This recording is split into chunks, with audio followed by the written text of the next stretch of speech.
Gunther, congratulations on your victory and retaining your Intercontinental Championship. Was that the toughest battle that you've had so far in WWE? Well, I don't compare this to each other.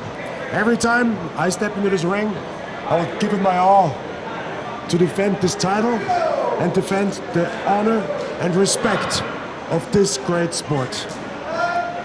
Because as I showed, I'm driven by the passion this sport means to me.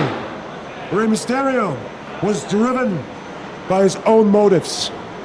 That's why I'm standing here in front of you as the WWE Intercontinental Champion. Because to us, the mat is sacred.